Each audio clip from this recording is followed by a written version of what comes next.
La Universidad Michoacana de San Nicolás de Hidalgo, a través de la Facultad de Arquitectura, presentan El quehacer del arquitecto de frente al siglo XXI por el arquitecto Pedro Ramírez Vázquez.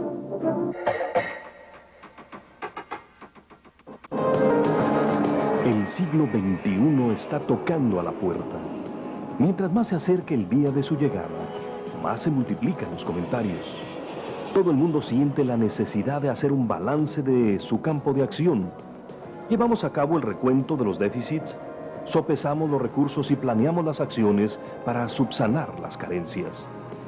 No es preciso decir que la mayoría de los comentarios y proyectos que se elaboran son esperanzadores. El siglo XXI es esperado con el optimismo y el alborozo con que se suele esperar la llegada de los nuevos años. Ahora bien, con todo y ser muy grandes, optimismo y alborozo no deben bastar para dejar de reconocer que el siglo que ya está por irse heredará a su sucesor un mundo extremadamente dispar, un mundo de desigualdades notorias y contrastes brutales. Por eso, si el optimismo es muy grande, también lo son las situaciones que vamos a enfrentar. ¿Cuáles son los contrastes más notorios? Por un lado, el mundo se ha achicado mientras que la vida ha aumentado.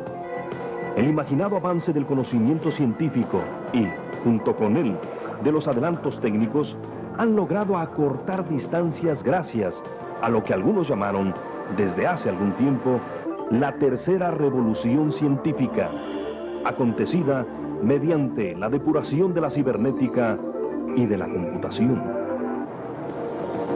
Actualmente, no solo somos parte de un todo, sino que además somos copartícipes de lo que acontece en cualquier parte del mundo. No importa dónde radiquemos, no importa qué idioma hablemos, tampoco importa las creencias ni la edad. Por el solo hecho de vivir en este momento histórico, cualquier ser humano es vecino del resto del mundo.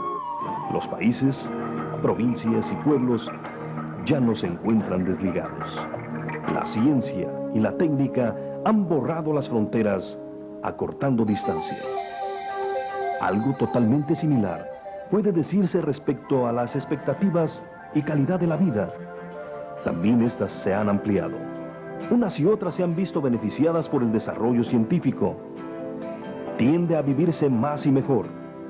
Una mejor alimentación y una atención médica altamente especializada han logrado duplicar los márgenes de vida de los seres humanos en el mundo desarrollado. Lamentablemente, no todo es miel sobre hojuelas. La otra cara de ese sonriente y promisorio mundo está ahí y está tan viva y palpable como su contraparte. Si aquella es promisoria de futuros cada vez mejores, esta es francamente desilusionante. Si aquella presenta una cara fresca y sonriente, esta tiene la faz demacrada y dolorida. En efecto, el empequeñecimiento del mundo se ha manifestado no únicamente en la posibilidad de ser espectador y partícipe de lo que acontece en cualquier parte, sino también, oh paradoja, en la posibilidad de ser invadido e ir a guerrear desde el otro lado del mundo.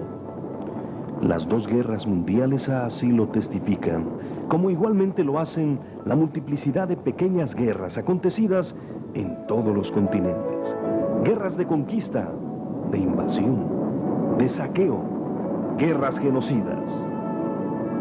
Países que anteriormente no tenían contacto entre ellos, ahora lo tienen, solo que por medio de las guerras, del resurgimiento de los fundamentalismos, de la segregación de comunidades, de la extensión inmediata de las crisis económicas, de la propagación de las epidemias y por supuesto, por medio del asolamiento de ecosistemas en los países atrasados.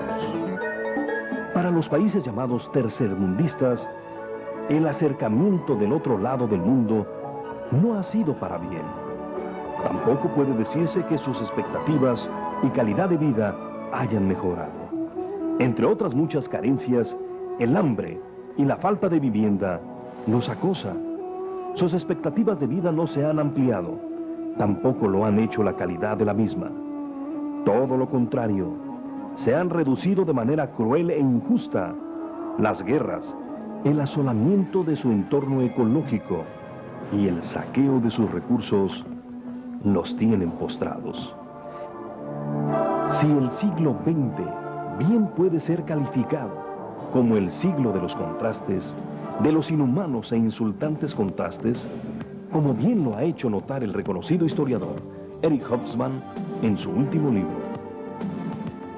¿Qué papel les toca desempeñar a los arquitectos en un mundo tan dispar, contradictorio y contrastado que el siglo XX le va a heredar al XXI?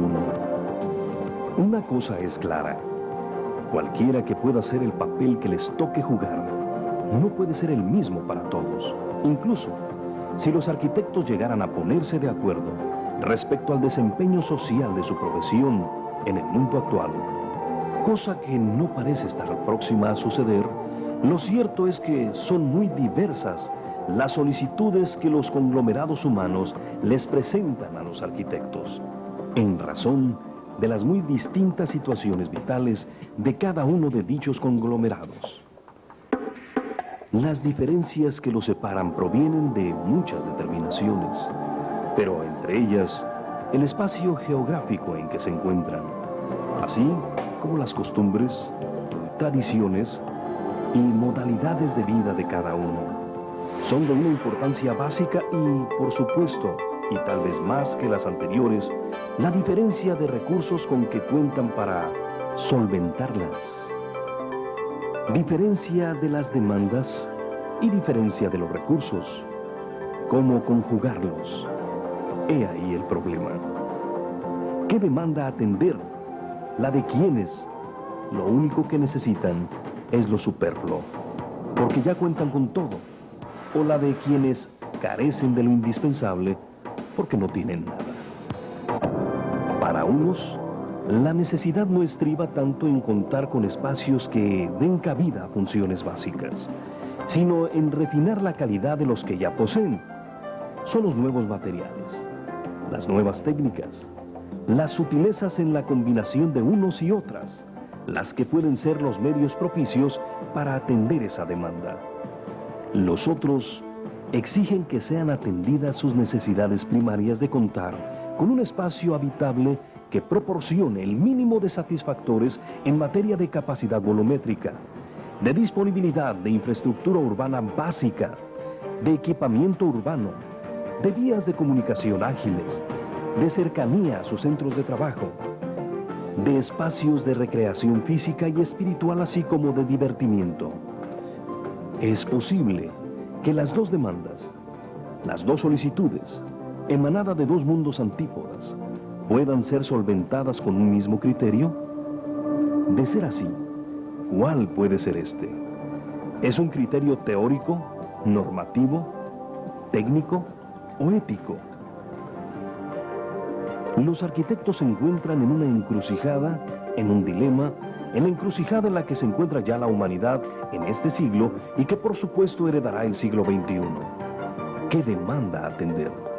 ¿Hacia qué rumbo orientar el progreso? ¿Qué tipo de humanidad preconizar? ¿Qué valores impulsar? ¿Qué perspectiva darse?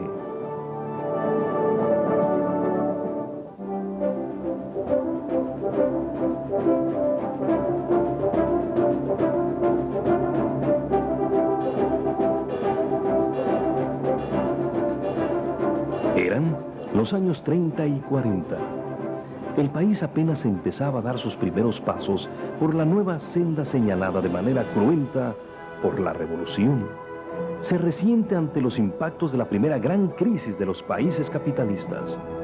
Poco después, éramos afectados por los provocados por el desenvolvimiento de la Segunda Guerra Mundial, misma que ya estaba enfrentando en su fase final.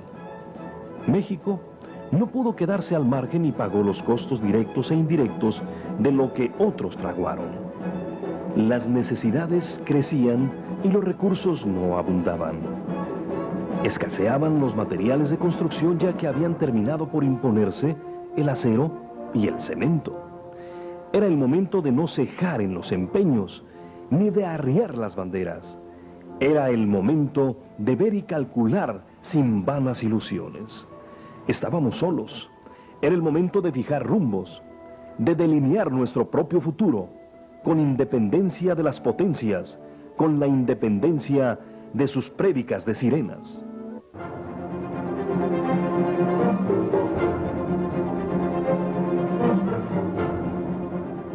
Si los años 30 y 40 guardan un parentesco con los años actuales, ambos momentos, aquel y este, están acosados por demandas insatisfechas. Como ahora, tampoco teníamos recursos económicos sobrantes. Los momentos se parecen. La solución de antaño ¿puede ser válida hoy en día? Preguntémosle a uno de los protagonistas de dicha campaña. Preguntémosle al bien conocido arquitecto Pedro Ramírez Vázquez.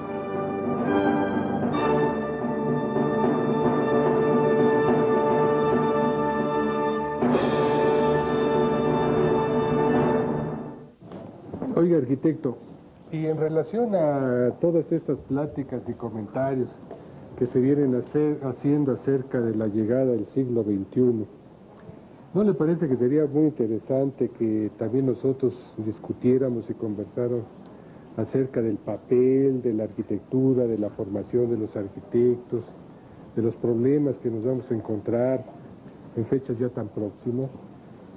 Creo que sí, porque es indudable que habrá muchas circunstancias semejantes. Sí, hay ahora la inquietud universal general de la llegada del siglo XXI ante una situación real de una sociedad que enfrenta problemas muy particulares, muy intensos en nuestro país, ante la expectativa de todo lo que puede traer, sobre todo en tecnología y en transformaciones sociales, el siglo XXI. Pero a la escala de su tiempo es semejante a lo que se presentaba en los 40. En los 40 en México, los gobiernos y el país mismo empiezan en cierta forma a serenarse, a visualizar con claridad la situación de esa sociedad. y las posibilidades para atender esos problemas que se presentaban, problemas ya muy serios, como siguen siendo ahora, de dos aspectos básicos de la vida de la población, especialmente de la juventud, la que se va a enfrentar a una nueva época, la educación y la salud. Esa situación de carencias sociales importantes, ante la expectativa de había ya una posibilidad de afrontarlas, pues afortunadamente hubo gentes en el Estado y en el medio profesional que tuvieron esa visión. En el Estado, tal vez parezca extraño para muchas gentes oír que esa gran visión de enfoque nacional y de aspectos tan fundamentales como la educación y la salud fue del general Ávila Camacho. Él lo hizo por convicción, muy orientada por unos colaboradores de gabinete, verdaderamente de excepción. Un Jaime Torres Bodet en educación, un Gustavo Vaz en la salud. Entonces, con la visión profesional y nacional global de esos dos secretarios, Ávila Camacho afronta con un gran valor la planeación de la educación en sus necesidades primarias, en la construcción de las escuelas, del sitio donde se va a educar, y Gustavo Vaz en la planeación de los hospitales necesarios para darle unidad y abrirle oportunidades a todo el nuevo personal médico que se estaba formando con esos conceptos de interés social. Entonces, pues sí nos enfrentábamos primero a conocer el país. Los 120, pues ahí andábamos en todo el país en tareas secundarias, pero ya ejerciendo la profesión con el conocimiento universal, pero aplicado a la realidad nacional. Pero realidad que no se ignoraba, realidad a la cual se hacía frente y se procuraba conocerla en toda su amplitud y en todos sus contrastes, ¿no? Que es el punto que podría parecerse a la situación actual, ¿no? Sí, había el conocimiento de la demanda, de la necesidad imperiosa de la población, pero además la responsabilidad de tratar de enfocarla al más alto nivel profesional, al más alto nivel de conocimiento para la época. Y en arquitectura escolar, pues el problema de enfrentarlo simultáneamente en un país nacional, en un país con la multiplicidad de climas, de capacidades artesanales, de materiales locales, para atender una necesidad que era general y común, un aula rural, el espacio donde iba a nacer una escuela, pero que naciera sin mayores aspiraciones de placas y de inauguraciones y de plan maestro y de grandes conjuntos. La escuela que naciera con un aula, porque al año siguiente los niños que se habían educado en esa aula iban a pasar al otro grado. Y entonces, así como avanzaba la educación, avanzaba el crecimiento de la escuela. Para eso, un sistema de ese tipo, en ese panorama tan variado técnico del país, pues había que afrontarlo con nuevas tecnologías. Y entonces era, pues en su escala, la prefabricación, la producción en serie, la industrialización. Y en algunos casos aprovechar la habilidad artesanal de la arquitectura vernácula, ¿no? Que también se apoyarse en ella. El caso de usted fue uno de esos, ¿no? Porque precisamente la tecnología que íbamos a aplicar para atender simultáneamente en el país, en aquel momento el propósito era 11,000 sitios en la República, distribuidos de acuerdo con la necesidad de la población, únicamente con aquello que ellos no podían resolver localmente, definir el espacio de un aula de 6x9, un esqueleto, una estructura. Ahora, para llenarla con los materiales locales y el esfuerzo local. Y la mano de obra local, claro. Y la mano de obra local, los materiales locales. Así se identificaban con su sitio, y se enfocaba fácilmente el esfuerzo local, porque pues, de esas escuelas se hicieron con muros de adobe, de tabique, de mármol en Iguala, del material que había, y las cubiertas lo mismo. De esa manera cada construcción se identificaba con su sitio y hacía posible la atención simultánea.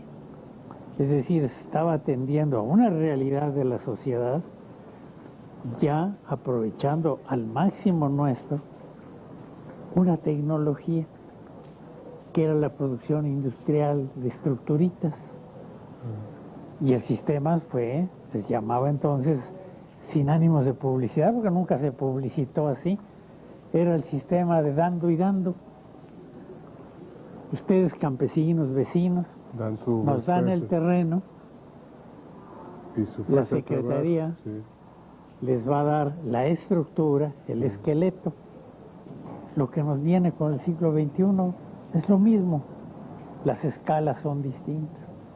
La población ha seguido creciendo. Sigue siendo uno de nuestros grandes problemas. Y las carencias siguen aumentando. Las carencias siguen aumentando y siguen siendo en ese orden. Sin embargo, claro, ahora la situación de la sociedad es diferente. Pero ¿hasta qué punto usted podría decir que en aquel entonces hubo una mística vinculada con una ética profesional a toda prueba, que llevaba a los arquitectos a pensar que realmente su tarea era resolver los grandes problemas nacionales? ¿Hasta qué punto esto aconteció en aquel momento y hasta qué punto usted consideraría que podría volverse a repetir en este?